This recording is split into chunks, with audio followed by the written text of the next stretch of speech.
Hi, Chad here from Screen Medic, showing you how to install your new patio door. First thing we have to do is remove the old door and remove the old latch. So in order to remove the door, we're going to go down to the bottom. We're going to take any type of a flat, either a putty knife. We're going to be able to lift the door up, get underneath the wheel, and pop the wheel off the track. Okay, and we're going to move over to the second wheel. Again, lift the door up, get off underneath the track. Now the door will come out nicely and move that to the side. Secondly, if you have a drill or a handheld screwdriver, we're going to remove this latch.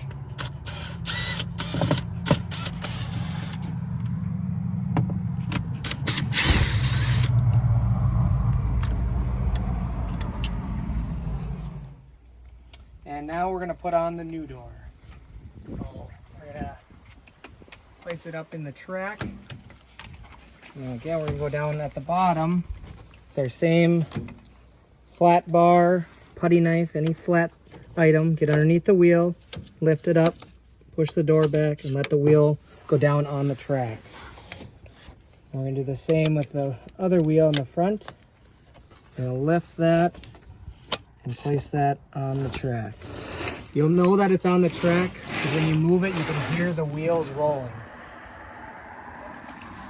Now that we have the door on the track, it may seem like it slides great, but what we want to do is we want to actually adjust the door so that the wheels are only, the door is only rolling on the wheels itself.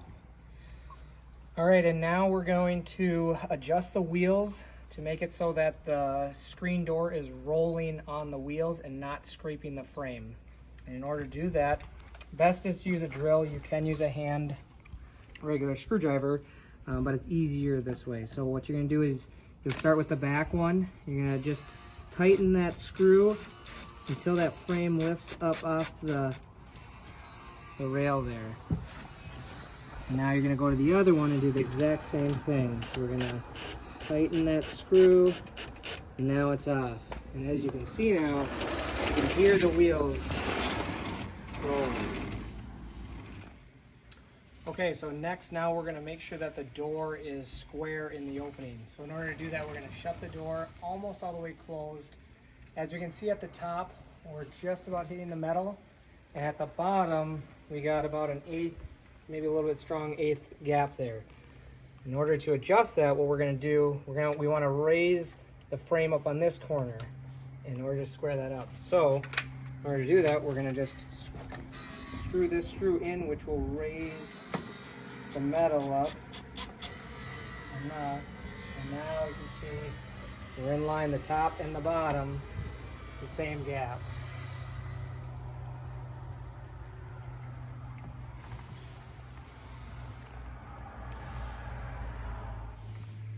Okay, next, now that we have the door rolling nicely, we do need to tighten the top adjuster screws as well so that the frame can't lift up and off.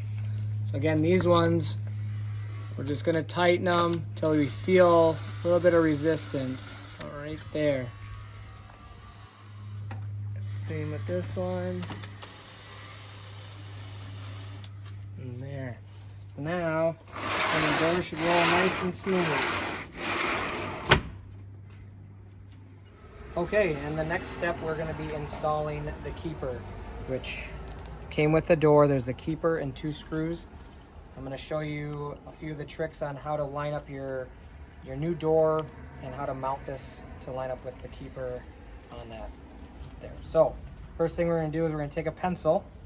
Your door, as you can see, your latch can go up and down. We're going to put it in the up position, and at that we're going to take our pencil. And we use a pencil so that we can erase it. So we're going to mark that first, and then I'm going to transfer that mark to the outside of the door. Okay? So now that that's there, I'm going to shut my door, and I'm going to take that mark. Now that I can see it, I'm going to mark it on here. Okay?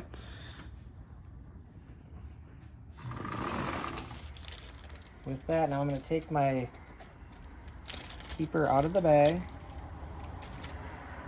and now that I know where my mark is, I can see where I need this to place, because when your door is shut, you can't see where any of this stuff is. So you have to have some sort of a reference.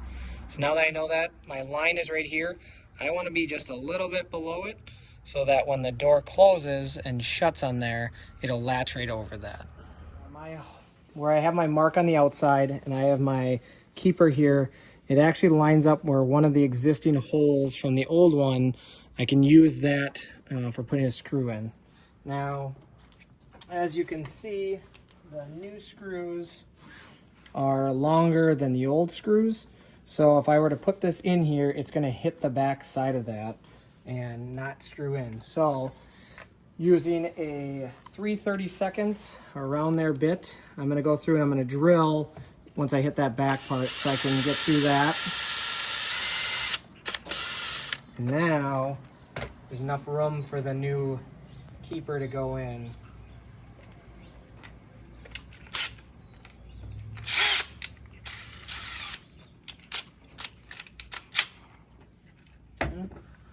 So again, now that I know I'm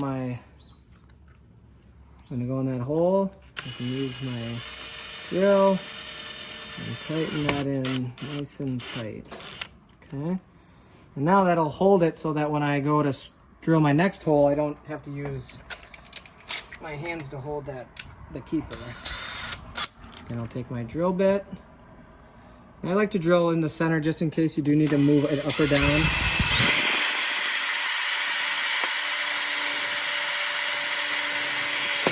So as you can see, you had to go through 2 layers of metal in order for these screws to work. Okay, now I've done that, I'm going to screw that in nice and tight. Now your keeper's installed. Okay, now we got the keeper in. So as you can see where I had originally marked it, the actual keeper itself is a little bit below because we don't want it to bind on the actual latch there. So now that that's in, you can shut your door, latch the lock down, and now it's locked.